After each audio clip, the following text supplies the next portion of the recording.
आपको कानपुर के बिठूर स्थल में ले चलते हैं और बिठूर के अंदर ही एक महाकालेश्वर महादेव का मंदिर है।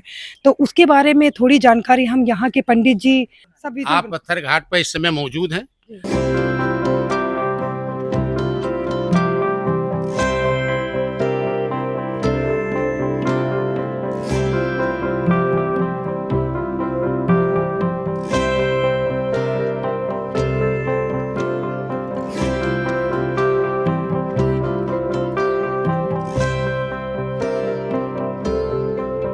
ये पत्थर घाट पर मंदिर है महाकालेश्वर महादेव का।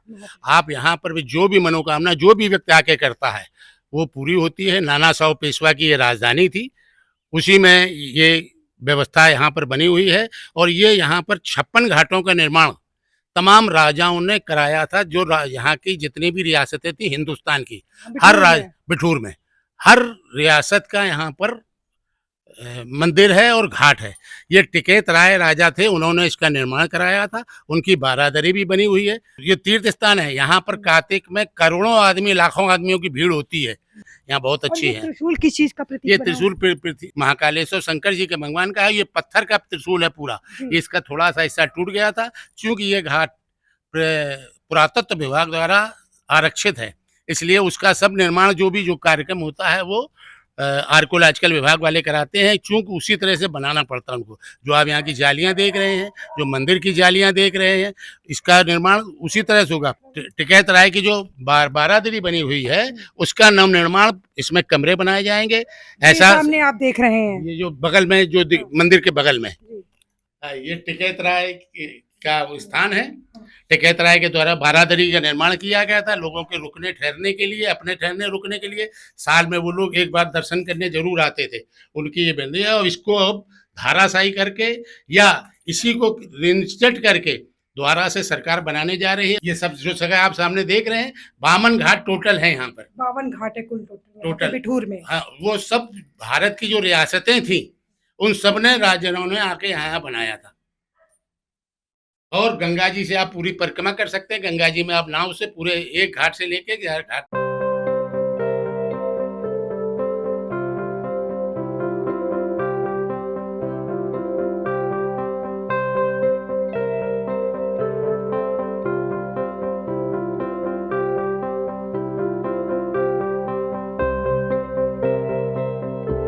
आचार्य जी आपका क्या नाम है? हमारा पंडित गोपाल जी दीक्षित नाम है। तो थोड़ा हमें इस महाकालेश्वर मंदिर के बारे में क्या मान्यता है और क्या, तो आप थोड़ा बताएं हमारे दर्शकों को। ये लखनऊ के राजा गजीबुद्दीन, उनके अवध नवाब राजा टिकैत राय मंत्री थे उनके।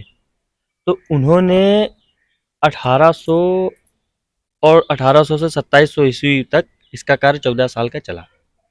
इस मंदिर तो ये बहुत पुराना है, 300-400 वर्ष पुराना है, लेकिन इसका निर्माण उन्होंने कराया कि श्रद्धालु आए, आकर के यहाँ दर्शन करें।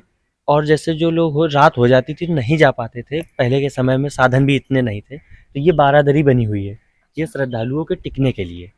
सामने ही बारादरी बनी है जी। इसी में लोग रुकते थे, अपना बनाते खाते थे, इसके बाद में निकल जाते थे। और ये बाबा का त्रिशूल है, जो ये संस्कृत भाषा में त्रिशूल का और माताओं का मंत्र लिखा हुआ है इसमें। जैसे कि जो लोग त्रिशूल की पूजा करते थे, त्रिशूल में जो माताएं हैं, नवग्रह बने हुए हैं, हनुमान जी बने हुए हैं, सूर्यदेव बने हुए हैं, इनकी पूजा करके आवाहन करके फिर बाबा महाकालेश्वर के अंदर दर्शन करने लोग जाते हैं। अच्छा, तो स्टार्टिंग यहीं से शुरू होती है अंदर मंदिर की, जो त्रिशूल से होते हुए अंदर आप महाकालेश्वर के मंदिर में जाएंगे। ये भाई ये पत्थर का है। ये त्रिशूल मतलब कितना पुराना है और किस चीज का बना हुआ है? हमने आपसे बताया कि 300-400 वर्ष इसको हो गए हैं यहाँ पर इस लगभग मंदिर को बनवाए। और उसके पहले का तो इतिहास हमको भी नहीं पता है, जैसा कि हमको हमारे बुजुर्गों ने बताया है वो उसका ही हमको ज्ञान। और ये त्रिशूल किस चीज का बना हुआ है? ये त्रिशूल पत्थर का ही बना हुआ है, पूरा पत्थर का है, ऊपर से नीचे तक पूरा पत्थर का बना हुआ है। आप देख रहे हैं कि त्रिशूल आपके सामने, और आज भी 400-500 साल पुराना बताया जा रहा है। और ये पत्थर आज भी वैसे ही दिख रहा है, और इसमें सूर्यदेव भी बने हैं और कुछ मंत्र बने हुए हैं, हनुमान जी बने हुए हैं, सूर्यदेव बने हुए हैं, स्वास्तिक बने हुए हैं। कई चीजें इस त्रिशूल में आपको देखने को मिलेगी। भी है, काली जी बनी हुई है, शंकर जी भी बने हुए हैं। अगर इस त्रिशूल के महाकालेश्वर, हाँ, ये महाकालेश्वर मंदिर है। और गंगा तट के एकदम समीप है। जैसे कि लोग जलाभिषेक करते हैं, रुद्राभिषेक करते हैं, सावन में लाखों की संख्या में लोगों की भीड़ होती है। यहीं से जल भर यहीं के से जल भर के यहीं पे बाबा पे चढ़ाते हैं, कहीं जैसे- दूर से लाना नहीं पड़ता है। कितना मतलब मनोरम दृश्य है, आप देख रहे हैं सामने से कि गंगा मैया भी हमारे सामने कल बहती हुई नजर आ रही हैं। आइए हम आइए, आपको अंदर की ओर ले चलते हम महाकालेश्वर मंदिर के अंदर चलते हैं, तो इसकी मान्यता के बारे में पंडित जी से कुछ जानकारी लेंगे। हैं।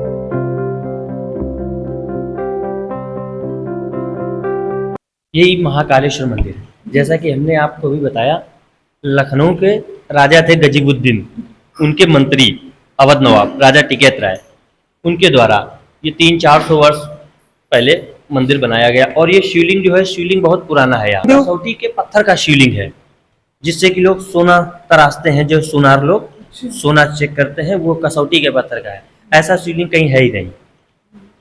ऐसा शिवलिंग कहीं देखने को नहीं और मिलेगा। यहाँ का इतिहास और बाबा महाकालेश्वर उज्जैन का, दोनों का एक ही है जी। जैसे बाबा का महल है, महल की तरीके से जैसे राजा महाराजाओं के समय उनके महल हुआ करते थे, तो जैसे कि ये बाबा का महाकाल का मंदिर है, तो उन्होंने इसका स्ट्रक्चर पूरा महल के जैसा दे दिया है। पूरा महल नुमा चारों ओर से पूरा आप पूरा देखिए देख लिया, कितनी अच्छी नक्काशी बनी हुई है। हाँ। अब ऐसे कलाकार पत्थरों में तो कलाकारी शायद ही मिल जाए। अब आप इसकी नक्काशी भी देख लीजिए, और कितने सालों ये लगभग बता रहे हैं कि 400-500 साल पुराना है। और आपको बाहर से भी हमने दिखाया कि कितने मीलों दूर इसकी जगह और सामने।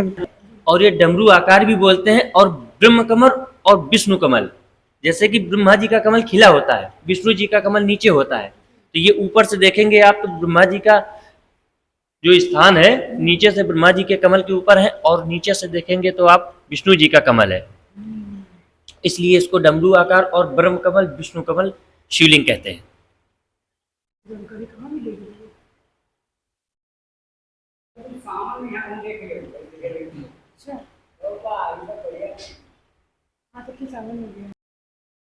घाट है और गंगा के तट पे बसा हुआ है। गंगा माता इसको स्पर्श करती हैं, तो इसकी एक अलग ही, जैसे कहा जाता है कि शिव जी की जटाओं से गंगा बहती है, वैसे ही गंगा माता का इसको स्पर्श करना, सामने गंगा का दर्शन होना, एक तो भोलेनाथ और उसके पीछे उसके कॉन्ट्रास्ट में पूरी माँ गंगा का बहना अपने आप में एक बहुत विलक्षण और बहुत ही सुंदर दृश्य होता है। इसके अलावा यहाँ पर सुबह से शाम तक भक्तों का जमावड़ा लगा रहता है।